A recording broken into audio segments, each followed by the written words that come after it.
like obviously we have to talk about T1. They suffered a major downgrade. They're still getting DDoS, so their ability to practice is somewhat limited. It's never going to get fixed, though. Do you think? It's been like a year now. What is this? I mean, we talked about on the show how they put out that bug bounty for it.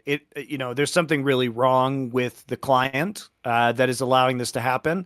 And like I said previously, it might have something to do with the controls that the Korean government puts on video games to tell you how many hours you've been playing or kick you off. It used to kick you off if you were below a certain age at certain times of night. So there might be a very bad vulnerability that has been introduced by this mandatory system from the Korean government that affects all games. But it's hard to know. But apparently Riot can't fix it.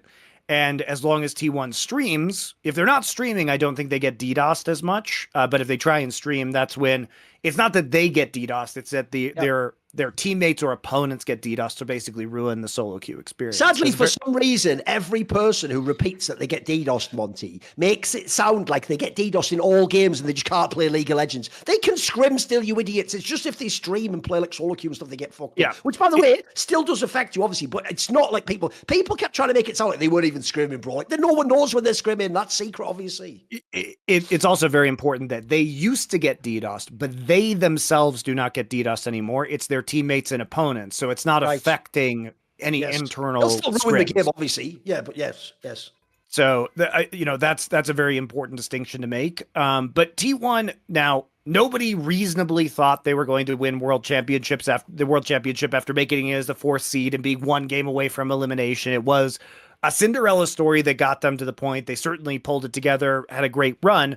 But I don't think you look at this roster, and even though T1 wanted to keep it together for brand reasons, the reason why they didn't re-sign or negotiate with those players sooner was that nobody thought this roster was worth keeping together. Yes. And now they are worse than they were. Monty, as you're pointing out, is even T1 all didn't believe they were going to win Worlds, because if they did, they'd have done a G2 and you already signed them before Worlds. That way, when you then win, there is no Zeus option to go. You either buy him for $1 million bazillion or he signs from here, or he just stays in the contract. So I know what you mean, Monty. That's the worst part about that, is that especially, Monty, the way that only once they won Worlds did they rush all hands on deck to do that marketing campaign around ZOFK. It's obvious that was last minute. That was like you were fucking doing your homework at the last 11th hour. There's no way that was really the plan, because I agree with you. I think it's the opposite, Monty. It's one of the reasons I had so little sympathy for T1 and Joe Marsh, because I think it's the opposite, bro. I think what they actually tried to do in 2024 is min-max a world championship roster, and even though those players had just won 2023 Worlds, tell them sort of like, well, I guess if you win again, you can maybe stay.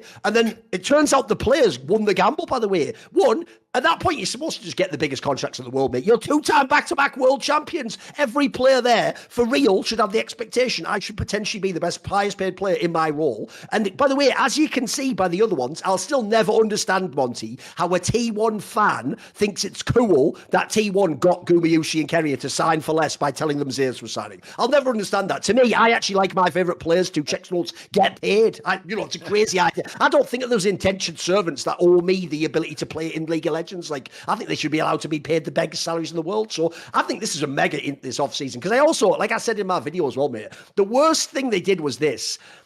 Zeus is actually the only player, Monty, bearing in mind they already had Faker under contract, that you could actually fuck up in the offseason if you signed everyone else except him, because of what he did to the roster. Like, he was the slack in the fucking draft for you. He could take champions for Faker. He could be the carry if Gumayusi was on the blinding. He was blinding more than any other top. He was blind picking more than any other top laner in the league. I always tell people this. On paper, nobody should be laughing at Doran like they are, bro. The guy has won 4 of the last 5 splits of LCK. Like, on paper, that's actually a resume about the best player you can get to replace Zeus. But he isn't Zeus, mate. He can't do any of those intangibles. So the saddest thing is I also think that they completely entered this offseason. Because here's why, Monty. If you knew Zeus wasn't coming and you were getting Doran, then you better be the one who goes ham for like a fucking Viper or a Ruler or some mega AD carry. You better get the fucking stud AD carry. But they did it the other way around. They built the roster and then they didn't get the key piece for my money. And that's the problem. Like, certainly T1 could do well in the right meta, but if you just ask yourself the question, who is going to carry on this roster? You have a lot of problems, because Guma has never at any point in time been the best AD carry in Korea or in the world. He's good, but he's not Morty, he's the not joke transcendently good. When he's at his best, the credit goes to Kerry anyway, if you think about it. So he never gets to be number one no matter what. You know? Yeah, I mean, the joke obviously is he even the best AD carry on his team, right? He does have very real weaknesses in certain metas where his Ezreal is trash, his Zeri is trash. He hasn't been successful in a lot of metas. Now, you get this guy into a Jinx meta, great, we're cooking, right? But you get this guy on Caitlyn, awesome, world class, obviously. Though, I used to be very critical of this player. I do think he is an example of a player, though, Monty, that has actually improved year on year in T1. Sure. Like, he was the best player on their team last year. When he first came into their roster, I even used to be one of the people who thought they should have put Teddy in instead of him because Teddy played that super conservative ADC style. This guy used to int all the time. The amount of times this guy went in and just got killed. This last year, people remember at Worlds, he was like not even died in any of the games. That was actually a very good year for Gumayushi. But even said, that's to make the point, Monty. He still wasn't like Prime Ruler or Prime Viper. These guys are monsters. He was just a very good player. Yeah. And Gumayushi, I think, was very consistent last year. Yes. And, that was his big strength. Other players, like Viper, had higher highs but lower lows. And Guma was by far, I think, he was the best player across the entire year on T1. Like, maybe he didn't have the highs that players like Owner did or Faker did at Worlds. But he certainly didn't have the same lows. Keria also was like pretty bad for parts of summer, whereas Guma maintained a level of consistency. So that's great to have. And Guma is a valuable piece of T1. But the problem is that you have to have some other carry player. And Faker's performance has been incredibly inconsistent. He was the second best mid laner behind Chovy in spring, but he was fucking terrible in summer. He was terrible in the summer split, and he redeemed himself in a big way by being clutch at Worlds. But it's like, okay, maybe your theory is that this is the most clutch roster of all time and they're just going to clutch up at the World Championship. But man, T1 looked rough compared to the names that they had on paper. That works. That narrative now, because you won the 2 worlds, isn't even as whack as it used to be when T1 fans used to say they were the most clutch. But here's the problem. You don't even have that roster anymore. You've now put Doran, an anti-clutch player, onto your greatest clutch player. Remember, let's all accept all these premises. You've got a team, Monty, that isn't day-to-day the best team. It's not even the best in the LCK most of the time. But if the right circumstances happen and they get to a world, but now that doesn't even apply because of Doran. You've actually hinted the whole thing, bro. You've hinted it all. So, what are you doing? That's the problem. Is like, who is going to step up on this team? You could hit the right meta and you could do really well still. I still think T1 is going to be a good team. They will be a top 3, top 4 team, probably top 3, maybe top 4 if some other teams step up. And Doran, the cliff that happens. So like, it goes like Zeus Keen, Doran, and then there's a giant gulf between Doran and the rest of the top laners. So I don't want to make it sound like Doran is dog shit because he's not. He's still clearly a top 3 top laner within LCK.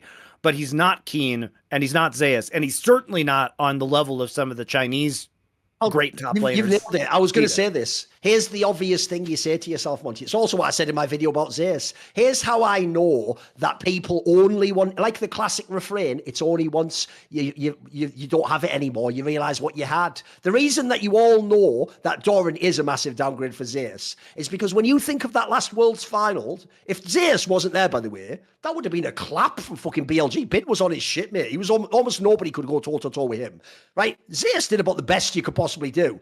Who the fuck would want to see Doran go against that Bin? Mate, that's a nightmare. That's a recipe for disaster. In the finals, Bin was the best individual player on either. He was mega. He was actually the finals MVP, if we're being honest. I think so, yeah. Over the course of all the games. So I think when you look at T1, their floor is high.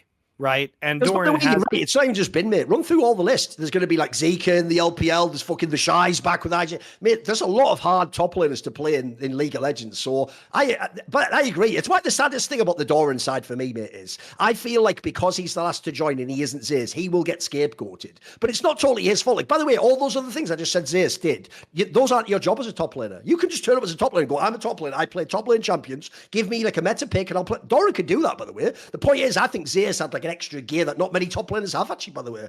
You know what I'm saying? Like, those things he brought to other players in the team, that's very rare that you get that, I think. Also, his choking seems to have gone away, which is... He got way better himself as well. Don't you think? He was way more... Like, by the way, I do think he's one of the reasons in 2022 where they lost to fucking DRX. It's why I get why they gave King in that fucking finals MVP. Like, Zeus fucking lost that one for them. But the difference is, you look at the 2023 Worlds, and then especially this last year, I thought he was mega this last year, but he had an amazing Worlds, yeah. So I think, T1 feels like the natural team to put at number 3. And the question is, are some of these other rosters that have rookies on them going to step up? By the way, one last thing, though. That's not even insignificant itself, though, Monty. The idea T1 won't be top 2, that means no MSI, mate. Bro, this is big. That's viewership. It's going to be very big. That's the other thing people forget about Faker's career. He's not going to be at the tournament potentially. That'll be pretty wild. Don't worry. He'll be at the Esports World Cup a week after MSI. Okay. By the way, that's the nightmare fuel, isn't it? Like, this is the year where T1 wins nothing except EWC. And then all the fans have to, like, no, but it's a world championship. Let's do that shit again. Because the sad thing is, because we couldn't possibly know they would win Worlds, Monty. Let's be real. It isn't just winning Worlds. It is Worlds plus EWC, which actually edged it to get them all these stupid Team of the Year awards. Like, everyone would have given them the RX to it, but then everyone just counted EWC to make it, like, top them over the top, didn't they? So, sadly, that did end up mattering more than we thought. See more cool, funny, interesting clips based on topics from my content? Well, subscribe to this channel then, or, be a pleb and don't.